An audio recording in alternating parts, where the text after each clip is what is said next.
Hey guys, Sam from Manfa Makes, and Mafia Mike. so welcome back to all our returners, and hi to any newbies. And there are a few of you that have jumped on over, and we really appreciate it. Welcome in, have a look around, stay a little while, and hopefully you will enjoy what we have to offer. So before we get into our Thursday segment, it's still October, it's still Breast Cancer Awareness Month. Get your mammograms, make sure your girls are okay. Early detection is key. Okay, so it is Thursday, and here at Manfas Makes, Thursday is. Tile of the week. Thursday. It changes every time. I Okay, can't keep it the same. so every week we have pledged to make a tile from this book. We will be making all 100 tiles. I am not sponsored, I am not affiliated, but if you want a copy of this book, you can find it on Amazon at a reasonable price. And if you choose to purchase it and make along with us, then please do email me pictures of your completed tiles and I will put them on my community tab. So I believe we are on week 14. Which means we still have quite a way to go. Just double checking. 1, 2, 3, 4, 5, 6, 7, 8, 9, 10, 11, 12, 13. Yes, week 14. And as you can see, my book is falling apart. That is my only criticism about this book. And that is because in the spine, it's got like a perforated edge. So if you're constantly opening it and closing it, those perforations are going to wear out and your pages are going to fall out. So bear that in mind, guys. It's not the bestest book in the world, but it's got lots of lovely patterns inside, and it's those patterns that we are following. This week we were making Moroccan Star by Katie Moore,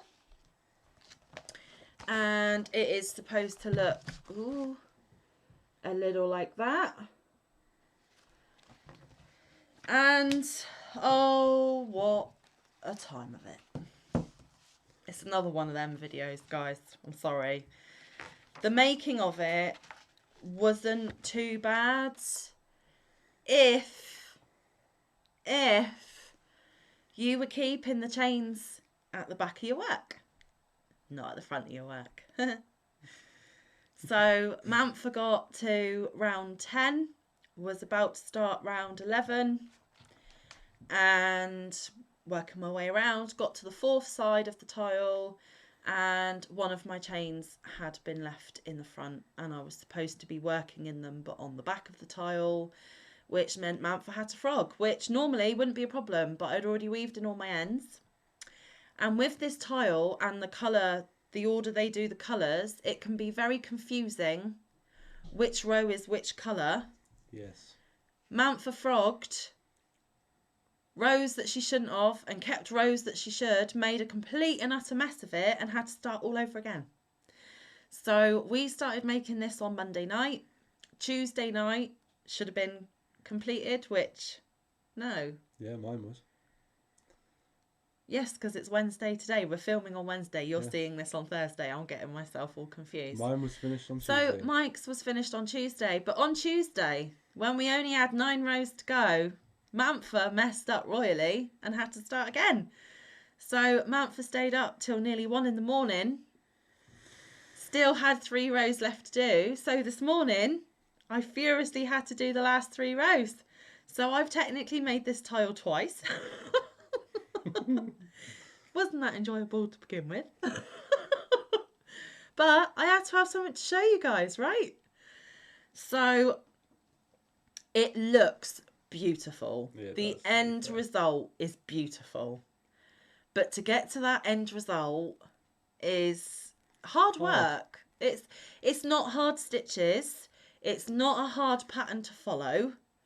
It's just placement of stitches sometimes and getting confused with the colour work a little bit. And me being self-critical like I am, I don't feel when I come in on here on a Thursday, I'm showing you my best work, because it's really not.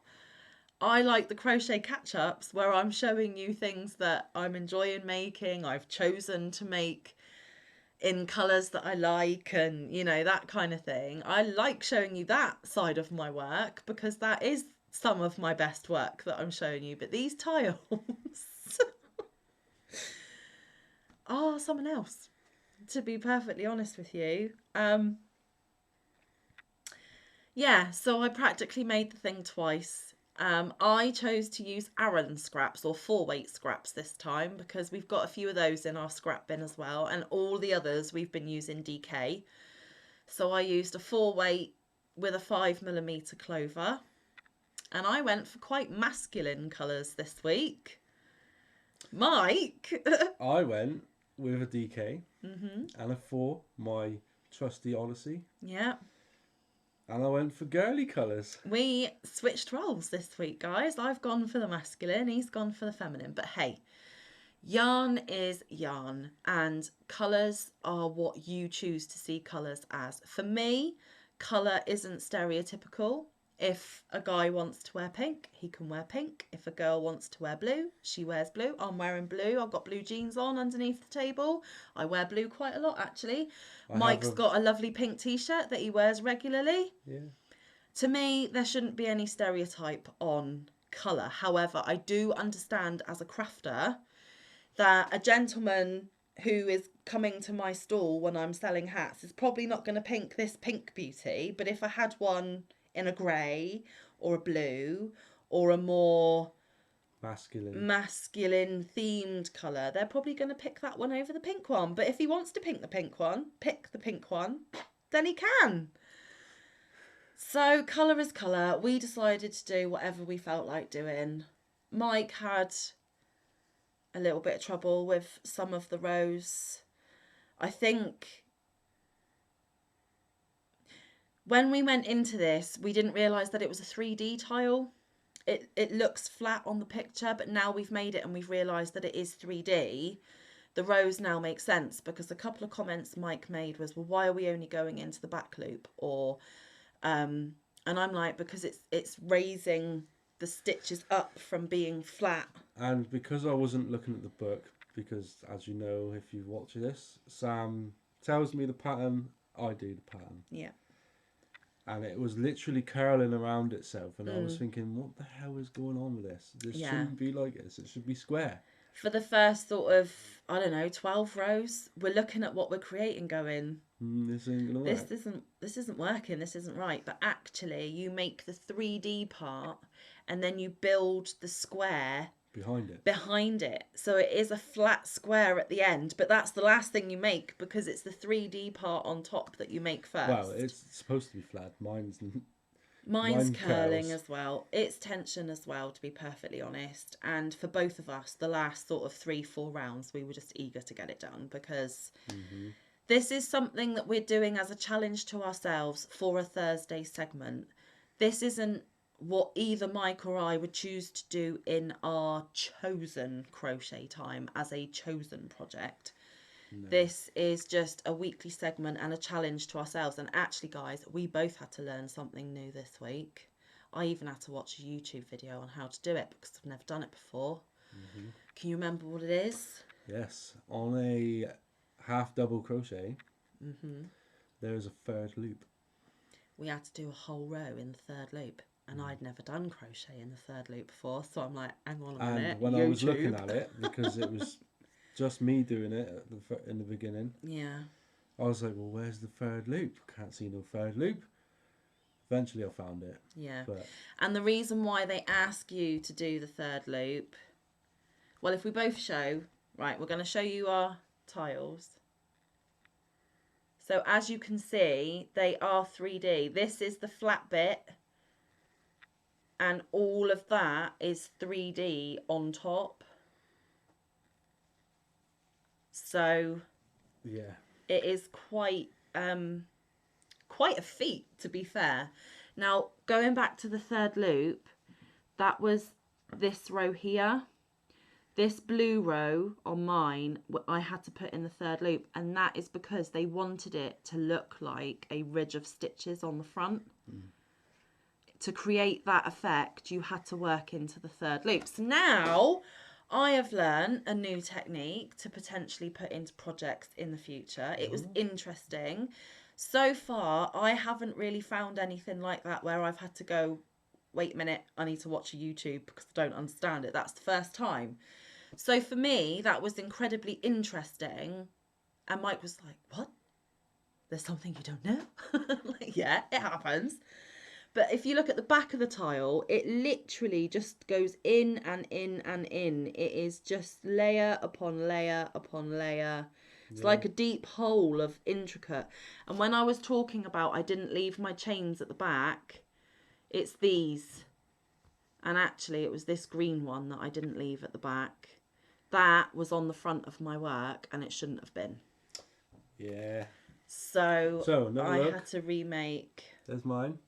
It's not totally square at the minute because it keeps falling Yeah, over. but with blocking, it would be absolutely fine. The purple bit at the back behind the flower. Oh, and Mike deviated on the colour as well. What I was saying about the colour work is, so this middle yellow bit is actually 2 rows. And it asks you to do the middle bit, fasten off, and then reattach the yellow to do the second row. So that's row 1, that's row 2. For me, the grey is row 3. And then we went to the green. You do the blue after the green. So the green is the 4th colour, which in my case is actually teal, not green. So if you look at mine, all of this behind the 3D is supposed to be in colour 4. Now Mike's 4th colour is green. But because he was looking at the centre and he went 1, 2, 3, and then the purple is 4, he did all of his in purple when it should have been green. And then this row here should have been the purple. But it looks better, in my opinion. Mike prefers it. Because it's got the darker background with the lighter flower on the top.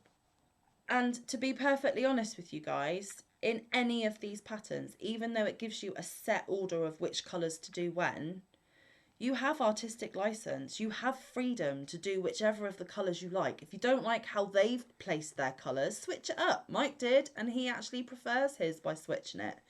So never be afraid to do your own thing and switch it up to your preference and to your tastes, your, you know, what you prefer, because you're going to like your end result even better. I did stick to the colours, the colour choice that they gave. And I'm okay with that too. But you all know me. I'm OCD and I'm a stickler for a pattern. I don't deviate hardly ever. So it's just each to his own. And I like the look of this pattern. But I actually do like the way when he got to the end and he realised that all this on the top, he was actually going to put a flat base underneath. He went, oh, now it makes sense. Whereas doing this 3D thing, as you can imagine, it's all kind of flipping up and it's all warping and twisting on itself. And he's like, what the hell is this? Yeah. So, I like the way it looks. Pleased with your end result. Didn't like but I don't think you would be making another one, will you? No. But we've both got one. We each did it. And mine is obviously a lot bigger than Mike's because mine's 4 weight and his is 3. So we did it, guys. There was a few trials and tribulations along the way as normal. Bit of a colour deviation. This is my 2nd attempt. But we both have something to show for you again. It was interesting in the fact that we had to learn things that we didn't know. And some of the techniques were handy for Mike as well, because now he can see that just because he's starting at some point doesn't mean it's going to finish at that point, and that there may be other layers and other tricks to the pattern that he can't see forward to, because don't forget, he is still fairly new. It's all still such a learning curve for him, but it was a learning curve for me. I didn't know what the 3rd loop was. So 8 years and I still have to YouTube things sometimes, guys. I'm not perfect. And I actually prefer your colours because it stands out more in the middle. Well, yeah, you can see yours more with the grey outlining rather than the sparkly white. But see, that's another thing you learn over time is colour coordination. And sometimes even I can get caught out. I pick colours which I think will look beautiful together, but then the order in which they put them in the pattern, I'm like, ooh, I don't actually like that anymore. Or the other way around. I don't like them, but when I put them together, they look absolutely lovely. I'm not saying I don't like my one. I do like the colour choice I've done and the way it goes. Just that comes out at you more. Yeah, no, I know, but that's what I'm saying. Over time, you will learn what pops, what, makes an impact. Yeah. And I still struggle with colour combinations. And like I said, I've been doing it 8 years. Sometimes I start something and I'm like, ew, no, let's change that. Anyway, so what is next for week 15? What is coming up next week? It looks like it's going to be another kind of 3D one.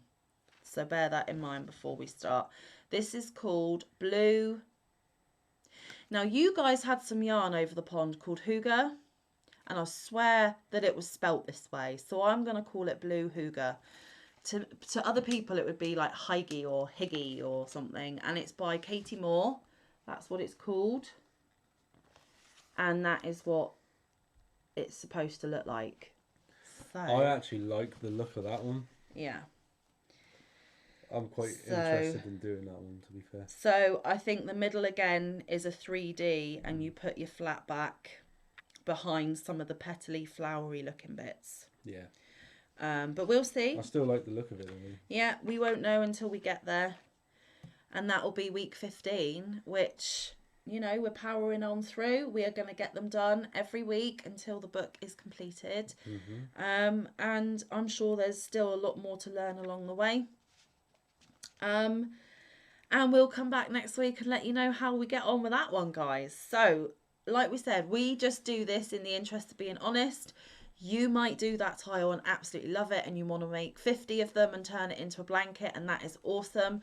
For us, be a pretty good blanket. It would be an awesome blanket. It would be very eye-catching and like a wow factor. Especially if you did like 4 sets of colours. Yeah. Or something. Yeah, and then you kind of randomly spread them out.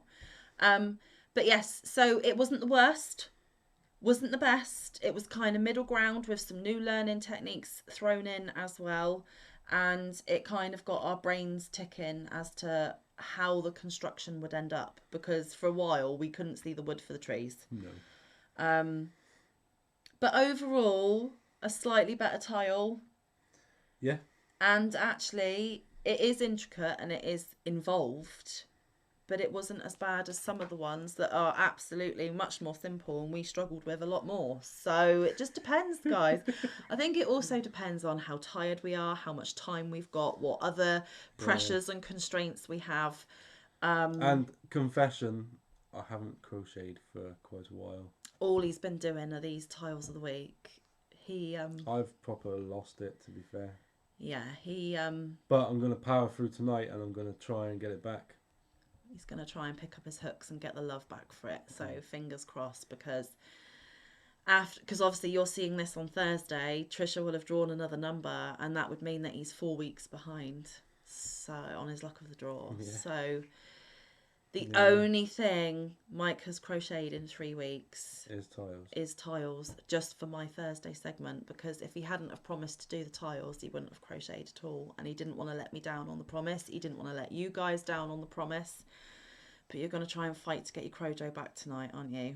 So fingers crossed, everyone, fingers crossed. Let's see if we can get Mike back into the crochet game and the love of crochet comes back, because I would actually be really sad if he puts his hooks away and says that's it, crochet's done, because it's the only thing we really share at the minute. It's the only joint thing that we've done for a little while, because kids, time restraints, work.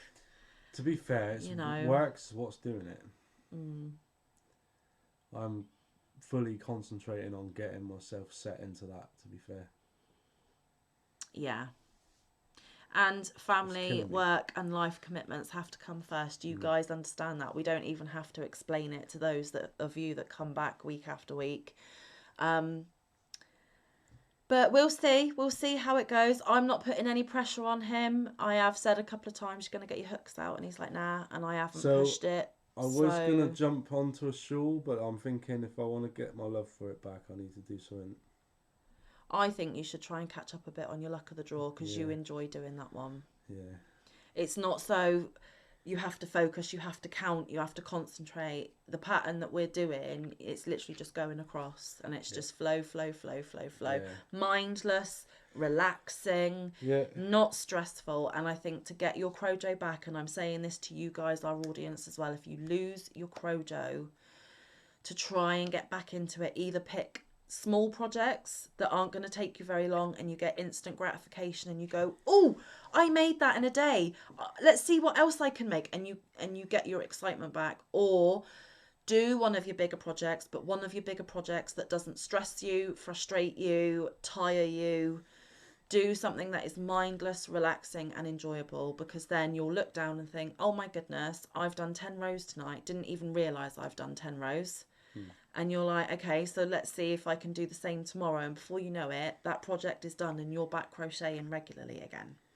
I wouldn't, if you've lost your crojo, I wouldn't jump into something where you really have to count because things. these things have been annoying the hell out of me. Because he lost his crojo and he was doing this on top, it was just not impressing him even more. It wasn't helping the fact that he just didn't have the energy for it. In fact, this killed his energy a little bit more each week. So I think you should grab your luck of the draw back out. Get enjoying it again. Try and get a little bit caught up. Yeah. Because also, if you fall behind on a project, that can be pressure. You're thinking, oh my goodness, am I going to be able to catch up? That I'm so far behind, everyone's leaping on in front, and you're putting that pressure on yourself as well, which really doesn't help, because then you feel like you have to, not that you want to. So yeah, it becomes let's just give it a go. Let's just give it a go. And if you're still not loving it and you're still not, feeling it, then put it away again and pick it up in another few days. It's not like I'm behind the camera going, come on. No, I haven't touched anything else other than the tiles for 3 weeks. So. No, and I don't nag him, and because that's the worst thing I could do. If I'm on at him all the time, he's going to want to do it even less. So it wouldn't help me out anyway. But Mike has got stubbornness. That is one thing that goes for him on this type of thing. His stubbornness goes against him in other areas of our daily life.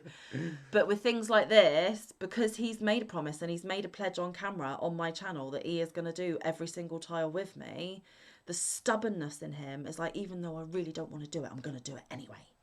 So that does help in this case.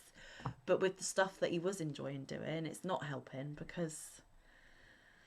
Anyway, no. Fingers crossed he'll get his crojo back. I really hope he does, because I really enjoy sitting on the sofa in front of our TV or watching our separate YouTubes, just together, crocheting, having some chill time. And I hope we can get that back. And I hope you come and join us again to see how next week's tile turns out. Do tune in again tomorrow, because there will be a crochet catch-up for you all to see what I've been doing. Weekend stories, magazine Monday...